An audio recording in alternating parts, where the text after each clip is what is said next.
Ang bata-bata mo ba para magka-wrinkles?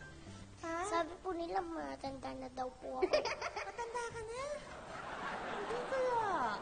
Siguro matanda lang ang isip mo. Di ba? Baka nga po. Mas maganda na yung bata ka, matanda na isip mo, kaysa matanda ka na, isip bata ka pa. Di ba, no? Matagal na po ba kayong nagbe-bake? Mga 2 years and a half. Pero nung 14 years old ako, bago ako mag-artista, mahilig na ako mag-bake. Tapos nung nag-artista ako, tumigil ako sa pag-bake. Ayun, so... Bakit po?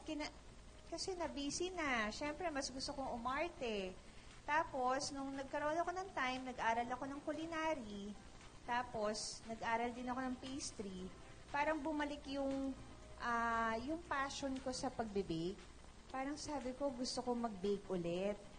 Ayun. Tapos ngayon, may mga umu-order na sa akin, pero hindi naman ko talaga plano gawing business yon. Nagre-regalo lang ako. Ang una kong ginawang cupcakes, yung sa binyag ng pamangkin ko. Tapos sabi, saan mo pa in-order itong cupcakes? Ay, sister-in-law ko po gumawa niyan. Ganon. Tapos, pwede bang umorder? Tapos, ate, o-order daw sila. Ha? So, tumanggap na ako. Ang sarap-sarap. Po? Ay, talaga? Mami, turuan kita. Ay, ba't ayaw niyo pong gawing business? Hindi, ginagawa ko na siyang business ngayon, pero made to order lang. Tatawag lang sila sa telepono, kasi nasa lang siya telepono? sa... Telepono 0917-84... Tatawag po ako eh. Tatawag ka? Ba't di mo na lang sabihin sa akin? Ay, oo nga po. O yan, 0917-845-0579. Tapos makikita nila yung mga binibake ko sa Instagram, sa Hazelberry by Ara. Ayun. Hazelberry by Ara. Doon nila makikita yung mga binibake ko.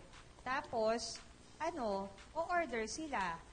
I-email ko na lang. Ano po ba yung mga binibake nyo? Merong cake, merong green tea cupcakes, red velvet cupcakes, chocolate chip cookies, Sarap. cranberry oatmeal cookies. Iyon. Sarap.